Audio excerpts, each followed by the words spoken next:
You made a comment earlier. You said that women are more vulnerable before marriage Yep. and men are more vulnerable after marriage. What did you mean by that second? Women are much better without men than men are without women. People is suffering for a lack of fathers. Yes. So that's just amazing that men do better in families, but they're a lot more hesitant to be in families.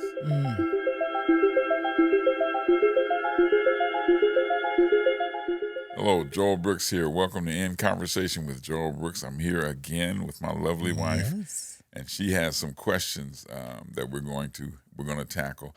Last time we talked a little bit about long distance relationships and how the advantages and disadvantages of that.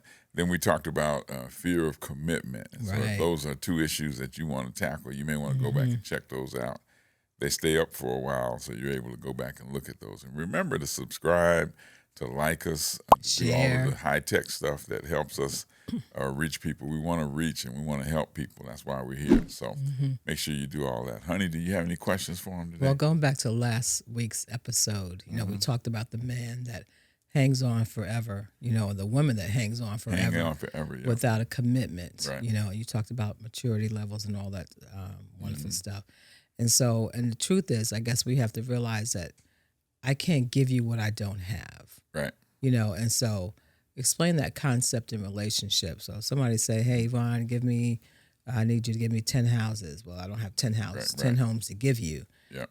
So I can't give you what I don't have. How does that concept work in relationships? Yeah, we touched on it. Last talk. It's most of it is a maturity issue. Okay. The problem with men is that we get physical muscles before we get emotional and mental muscle, and the weight of a relationship is mostly experienced in your emotional makeup, as it were. Okay, and so you might be this muscle-bound guy who looks every bit as manly as anybody else, but inside you're 10-year-old and you can't handle the weight of a relationship. You can't handle the emotional weight of a relationship. And so you need to be able, as a woman, you need to be able to gauge a person's ability to respond to difficulty. Okay, everybody's good when everything's going great. Okay, but when I don't get my way, how do I respond? That's why the sex issue should be off the table until marriage. That's a big topic. Okay, because men want it, women have it, and you can measure a person's ability to respond to difficulty when they don't get their way. However you are when you don't get your way, that's the real person. Okay, I've been around little kids who were amazing. Oh my gosh. Until you tell them no. Right. And then this demonic manifestation takes place, and you realize that they're a whole nother person. Right. You know what I'm saying? And so what brought that to the surface? The fact that they didn't get their way. Right. They were happy as long as everything was catered to them, but when they didn't get their way, and so if a guy says, well, he knows you're a Christian, he knows that you should have standards, and when you begin to express those standards, if he doesn't have the ability to wait for that, then you're being set up for a compromise, okay? And at least if it doesn't work out and you didn't have sex with him, at least you can say, well, he never got this. Right, absolutely. You know what I'm saying? And then he's got to live his whole life with the thought of what it would have been like with me because he never got it. Right. Okay? Because he never commit. He never paid the price that it takes to have access to you physically, okay? And what we have to realize is that being legitimately in covenant is the only safe context for intimacy, okay? Because intimacy sets me up to be seen as I am and to see my weaknesses. And I know we have a pop the balloon generation where you're not supposed to have any weaknesses, or you get popped. Don't come on that show with the wrong shoes or yeah. I don't like his shoes. Right. It's a funny, it's an intriguing show to me how people would reject a person over something so insignificant. Right. That you didn't dress right today. You didn't come dressed right. What does that mean? Right. You could take me to the store. It has so little to do with who a person is and who you wind up being with. Absolutely. It's fascinating show, but it's really shallow and it's really misleading as far as trying to pick a mate, okay? And so And so we need to know that it's going to take grace to be with somebody. Right. That, and a person's ability to give grace is a big deal as it relates to how happy the marriage will be. Okay. If a person is picky and they don't give grace, if they can't give grace to a waitress, if they can't give grace out in public, if they have a short fuse and they go off and they demand their rights, this is probably an immature person, because those are just adult tantrums that they're having. Okay, and so if a person's giving the tantrums, it's because they're immature and they're trying to override the authority. They're trying to take authority by messing up the peace. And so people who don't value peace are immature, and they will disturb the peace in order to get their way. So those are some of the flags that you want to look at. How easily will this person mess up the atmosphere in order to get their way? Right. Will they sulk? Will they go into a temper tantrum in order to get their way? Because all those things mess up peace. And one of the things that you need to know in life, especially as you get older, man, peace is really valuable. Peace is a big deal, okay? Peace to me is exciting. Right. Okay, there used to be other things maybe that were exciting, but right now, peace, puts a smile on my face, man. There's nothing like peace.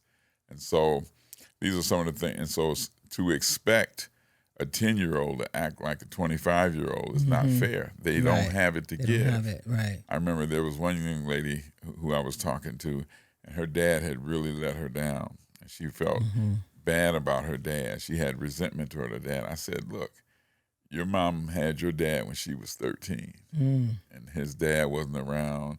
He was being raised by a kid. 13-year-old, right.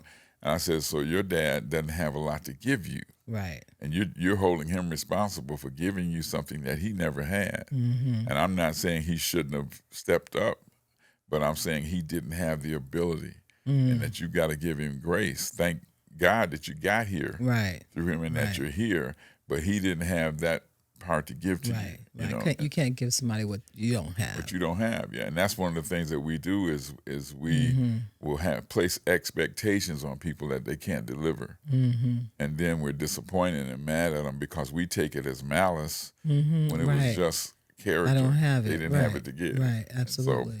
So that's a big deal. Yeah, that's good. So why do you think that, you talked about the sex piece, and I think women also, if they're having sex, they feel like I've invested myself. But then again, you're investing yourself in somebody who doesn't have the maturity to say, let's take this to the next level. Let's do this for the long haul. Right. So you wind up getting hurt. Yeah. So the thing is that I believe God gives us a sex drive to drive us to one another. Okay. And so a couple that's attracted, that's falling in love, that haven't had sex yet, there's a tension that's there because the man wants the experience of having sex with a woman, okay? Now, once he's had that tension lifts, okay? So you don't want to get rid of that tension outside of the context of a commitment. Right. You want that experience to be part of the commitment, not part of the dating. And I believe that's why the Bible sets those rules on us, okay? And they're hard to keep because, women have a sex drive too. Absolutely. And but I was talking, Michelle McKinney and Hammond and I wrote a book about this. And a girl had read my book and she said, well, Pastor, can I ask you a question about the sex piece? I said, yeah. She said, an honest question. I said, yeah. So she said, everybody's having sex these days. Oh, yeah. She said, how are you going to have a man if you're not having sex with him? I said, well, let's do some research. And some men make that a condition. Yeah. I said, let's do some research. I said, have you had sex with a man? And she looked at me because nobody wants to admit to the pastor. Right. And she said, yes, I have. I said, where is he? I said, is he here? Do you have him? I said, no. I said, so it doesn't work. It's a lie. It's not the truth that you will have a man if you have sex with him. There's a lot of women who've had sex with men and they don't have them. I said, and so don't be afraid to find out how much he does or doesn't care about you. Right. I said, sometimes it's because we don't want the truth. Right. And we don't want to find out, man, this guy will dump me as soon as he knows he's not going to get any. You know what I'm saying? And if he does, then that tells you right there that he's not the person for you. And that's the truth. As soon as somebody tells you that, it's like instead of being hurt about it or feeling like you have to be pressured to do it, you should say, hey, this is information. Absolutely. I've just received some information. This is intel. Right. This is intel. And this is going to affect my life. Just face the truth. Right. We don't want to face the truth. Right. There's a good word that has negative connotations, and it's the word disillusionment. And disillusionment simply means the destruction of a lie. Okay, and I want all my lies destroyed before I invest. Absolutely. Okay, I want to know this chair is not going to hold me up before I sit down and put all my weight on it. Right, okay? Absolutely. And so that's what testing a relationship is about, is that I want to know what I have, and if something that's a boundary that God put in your life is not taken seriously as a test, God set the price. He set the cost of that. God said, in order to have access to you, this man needs to commit to you. Okay? And so if you're afraid to test it, that means you're afraid to find out the truth. So that means you're going to find out the truth. You will eventually find out the truth. And in a different setting. And so when you've paid a price, okay, when you've given yourself, and then the guy moves on and it's like, hey. I think that's what hurts so bad for so many women. It has to, yeah. They feel like I've given myself. I mean, this is one of the highest gifts I can give you. Yeah, right. Is myself. Right. In time, and then again in the actual act of sex. Yeah. And to be refused, you feel like, oh my gosh, I just wasted. And so I think that. So I know it's a high bar to set, especially in this society, with as much sex as people are having. It's a high bar to set, but it's the biblical standard. I think it'll save a lot of hearts, actually, because I may still hurt. A lot of bitterness. Because you look back and you say, well, I did this and I did that, and I'm telling girls, well, you did wifey stuff. Right. You were ahead of your title. That's good. So ahead of your time, you're ahead of your title. Yeah, that's good. Yeah. You didn't have the title, but yet you were doing the work, thinking maybe the title would come. But that's just like me showing up at a workplace and just start toting bricks around and you're not an employee, hoping they're gonna hire me. And they're like looking at me like everybody else is waiting to get their check, and you're standing there, and it's like there's no check for you. Nothing's coming for you. Wow. And so to me, that's the big deal, and that's what I think women have to realize, that they're more vulnerable in relationships than men are. Okay, men are vulnerable after marriage. Okay, and so, but I think women in a dating situation have to realize that they are more vulnerable, and that's why the rules are in place to protect their heart. And don't allow, like I said in the last session, don't allow yourself to go someplace in your imagination without a promise. Right. Okay. Once I have a promise, I have a basis for the future. If you tell me, hey, today at 5 o'clock, I'm going to pick you up and I'm going to take you to a restaurant and we're going to eat steak. We're going to find the biggest steak we can find. Well, you gave me a promise. And so I have the right to think about that. I have the right to picture myself doing that later today. But I can't just sit and say, man, I'm going to see if she'll buy me a steak. Right. And then get myself all set, get my mouth all fixed for a steak. And say, okay, you ready to go get a steak? And you're like, what are you talking about? I never promised you a steak. Right. It's like, oh, yes. That's not part of what we're doing. Steak came up. Absolutely. Yeah. Right. See, and so, so I think that's why, like, as a girl dad, I was so tough on girls, because to me, they're more vulnerable and they have so much more to lose. Yeah. Now, I invested in my boys. I talked to them, but I wasn't as protective, and I have to admit, they've made me admit, Dad, you weren't fair. Right, absolutely. You weren't fair. And I said, we've had lots of conversations. I said, because life isn't fair. Right, life isn't fair, and so you try to grow men up to make them responsible, but a lot of times men grow in the relationship being held accountable by the woman. I think boys need the talk, or that type of talk as well. Absolutely, they need it. I don't think that they realize or recognize the effect that multiple sex partners have on them. Right. I think I think a societal norm is that you're just being a man. Yeah. That's okay, and you don't realize how, at every stroke, how that's tearing you down. As well. Right. When you're allowed, it's just like if I let let the kid drive every car on the car lot without ever buying one, he can just come and grab one anytime he wants to. When is he ever going to buy one and take responsibility for the oil change and for the maintenance of it, keeping it up? No, because he just goes from one to the other and become who he's supposed to be. Yeah, and what breaks down, he just leaves. And he never becomes somebody that's a leader, that's healing. Right. See, and so I tell guys, I say, the woman that will allow you to have sex with her without you being married to her, it's on an assignment from hell to keep you immature. Okay, so you have to see that it's demonic for you as well as for her.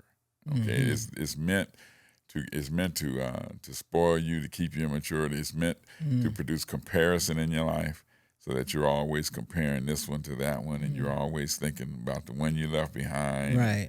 I miss this one now, and we weren't meant to carry that kind of weight. Right.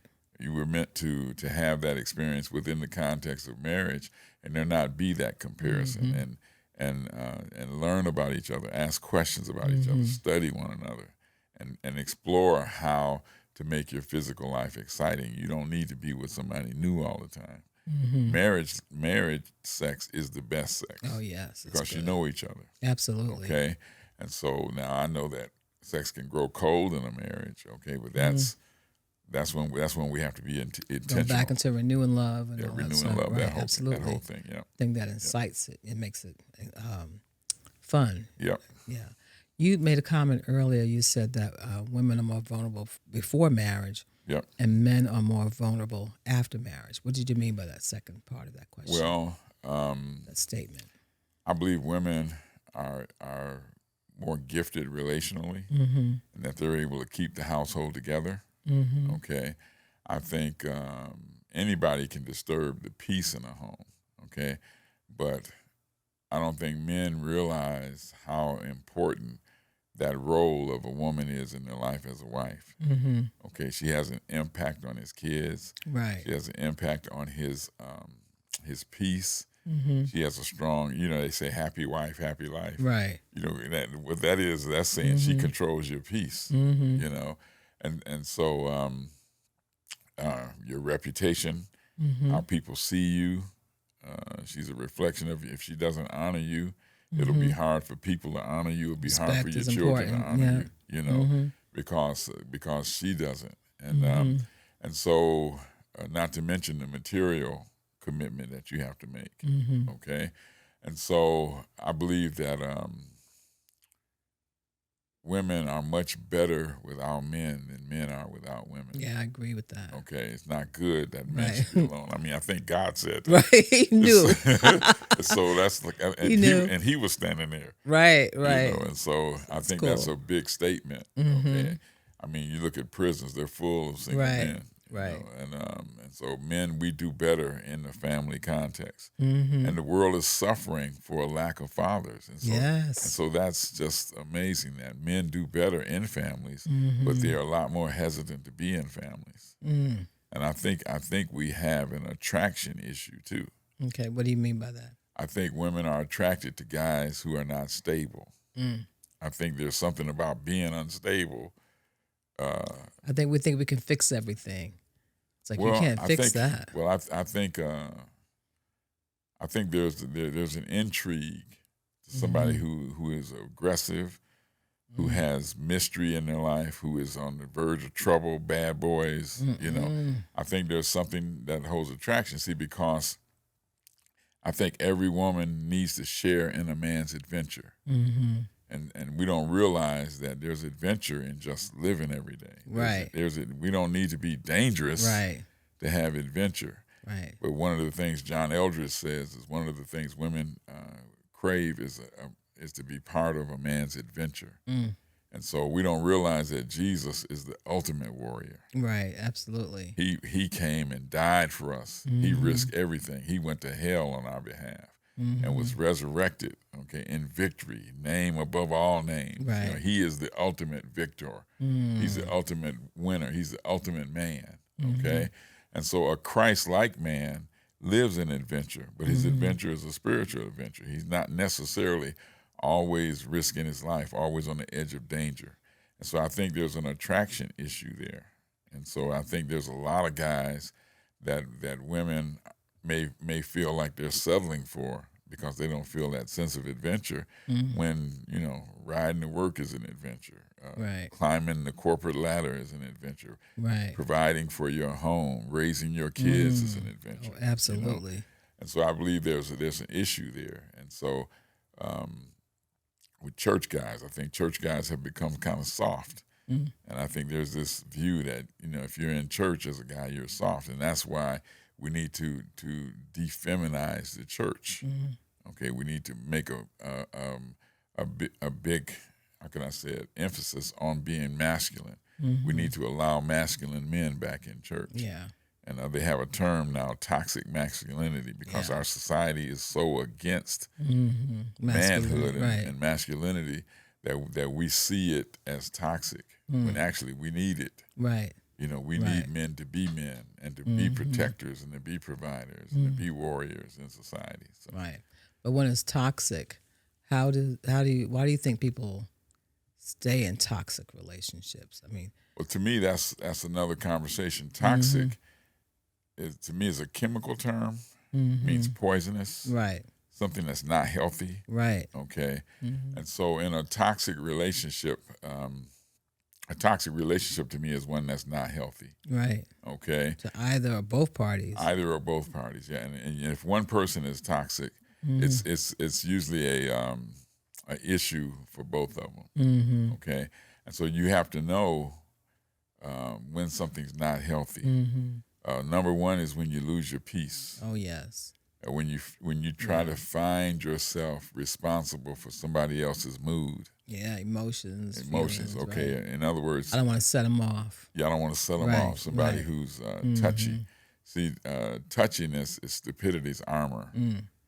Okay. Explain that. I'm touchy because I'm stupid. Right.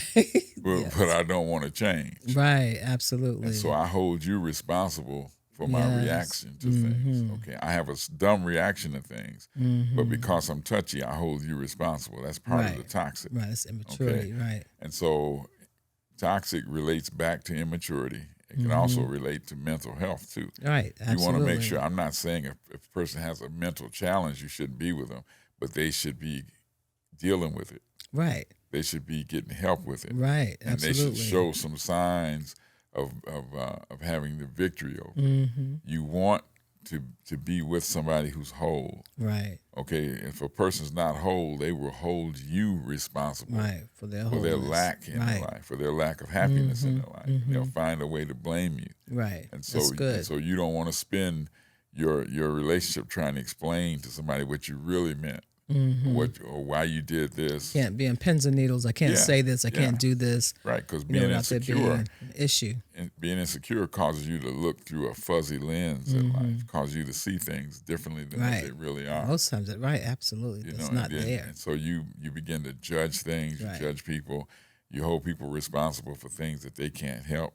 And so toxic simply means unhealthy, and you want to be, in the same way you want to be honest about your health physically, you want to be honest about your relationships. Right. Because it can have an impact, especially if you marry a person, it has an impact on your kids, on your peace, on your future, on your destiny, and it can play out in your physical health also. Right. Why do people feel like toxic is romantic?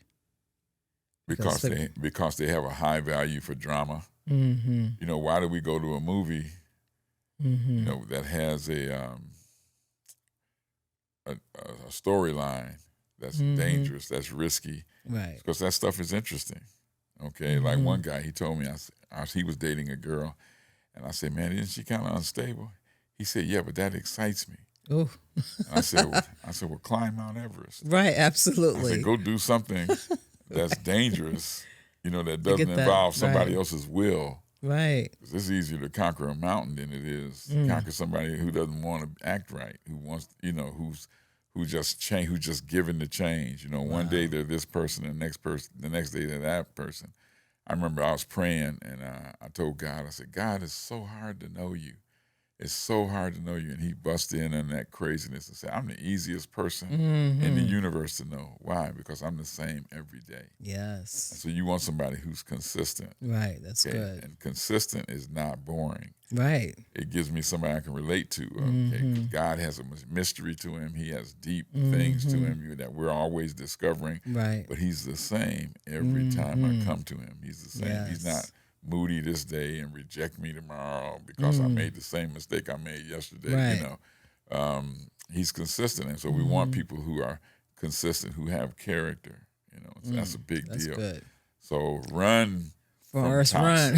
Right. Yeah. Do not run. walk. Take the first exit. Right. When people are not healthy, let them be healthy all by themselves. Absolutely. Unhealthy by themselves. Yeah. I have a lot more questions, and so we'll kind of share some of those in the next series. Yeah. Okay, this is fun. Thank you. I enjoy talking to you. God bless you. You always have a good time until next time, okay?